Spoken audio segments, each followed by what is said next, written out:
Halo semuanya, selamat datang. Hari ini kita bakal jalan-jalan ke jantungnya Kalimantan buat ngintip permainan tradisional suku Dayak.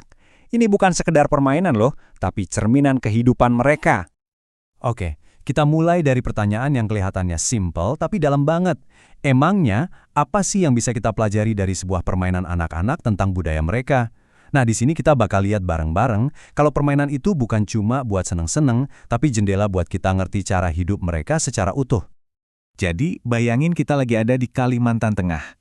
Di sini tuh, permainan tradisional suku Dayak nyambung banget sama keseharian mereka. Mulai dari cara mereka berburu, sampai ke kepercayaan spiritual kayak animisme. Setiap gerakan, setiap aturan main punya arti yang jauh lebih dalam. Yuk, kita mulai dari kategori pertama, permainan yang butuh fokus dan akurasi tingkat dewa. Nanti kita lihat gimana skill-skill ini tuh asalnya dari kemampuan bertahan hidup yang penting banget buat mereka. Nah, ini dia nih, namanya bagasing, atau dalam bahasa Dayak Ngaju disebut habayang. Gasing ini diukir langsung dari kayu pohon karet, terus dimainin pakai tali. Tapi ini bukan sekedar mainan biasa loh, ini tuh kearifan lokal yang diwariskan dari generasi ke generasi. Nah, yang seru, kompetisi bagasing ini ada dua jenis. Ada gasing balanga, si petarung sejati yang diadu dalam duel batikam sampai salah satunya hancur. Terus, ada gasing pantau yang dinilai dari keindahannya, seberapa lama dia muter, dan suara dengungannya yang khas. Benar-benar adu kekuatan lawan adu seni. Oke, sekarang kita beralih ke Manisipet. Permainan yang nguji ketepatan ini asalnya dari skill berburu dan berperang yang dulu penting banget buat masyarakat Dayak. Jadi ini bukan sekedar mainan, ini tuh latihan buat bertahan hidup. Sumpitan itu senjata jarak jauh yang sama sekali nggak bersuara. Anak panahnya atau damek dulu bahkan diolesi racun mematikan bernama Ipu. Jadi bisa dibayangin ya, di balik permainan adu akurasi ini ada sejarah yang serius banget tentang berburu dan pertahanan diri. Oke, sekarang siap-siap.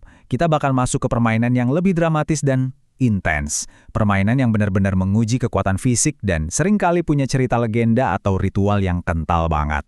Ini namanya bese kambe. Gampangnya gini, bayangin aja tarik tambang tapi di atas air. Dua orang duduk di satu perahu yang sama, terus mendayung ke arah berlawanan. Ini benar-benar ujian kekuatan murni yang luar biasa. Dan di balik adu kekuatan fisik ini, ada cerita mistisnya loh. Menurut legenda setempat, permainan ini terinspirasi dari pertarungan makhluk goib di sungai yang saking kuatnya mendayung, perahu mereka sampai terbelah dua. Wow, sebuah permainan yang lahir dari dunia lain. Beberapa permainan itu lebih dari sekedar lomba biasa. Ada yang benar-benar jadi ujian yang melibatkan api. Penasaran kan apa itu? Dan ini dia, sepak sawut. Yep, kalian nggak salah lihat. Ini tuh sepak bola api, di mana bolanya dibuat dari batok kelapa yang direndam minyak tanah terus dibakar. Dulu, permainan ini jadi bagian dari ritual sakral buat membuka lahan pertanian baru atau pas upacara pemakaman. Nah, kalau yang ini namanya lawang sakepeng. Ini pertunjukan silat yang biasanya ada di upacara pernikahan. Tujuannya bukan buat berantem, tapi buat memutus 3 helai benang di sebuah gerbang. Dan setiap benang yang putus itu punya makna filosofis yang dalam banget tentang perjalanan hidup baru si pengantin. Oke, setelah yang agak tegang tadi, sekarang kita lihat sisi yang lebih ringan dan santai ya. Permainan-permainan simple yang justru nunjukin gimana serunya kebersamaan dalam budaya Dayak. Salah satunya ada sebumbun. Ini pada dasarnya peta umpet, tapi di bawah air. Keren banget kan gimana mereka bisa nyatuin waktu main sama aktivitas sehari-hari di sungai. Terus, ada juga basam atau kincal. Kelihatannya familiar kan? Betul, ini tuh kayak permainan engklek versi lokal. Ini bukti kalau keceriaan masa kecil itu bahasanya universal, dimanapun kita berada. Dan jangan lupa, Maneser. Ini kompetisi yang simple tapi menantang banget. Adu lama-lamaan nahan nafas di dalam air. Satu lagi bukti gimana kehidupan mereka yang dekat sama air ngelahirin banyak aktivitas seru. Jadi setelah kita lihat semua permainan tadi, mari kita renungin sebentar. Kenapa sih semua ini penting banget? Jawabannya, ya karena ini semua jauh lebih dari sekedar main-main. Intinya gini, permainan-permainan ini tuh kayak perpustakaan hidupnya warisan Dayak. Dari sini, mereka belajar tentang alam, ngasah skill bertahan hidup, memahami akar spiritual, dan yang paling penting, ngejaga ikatan komunitas.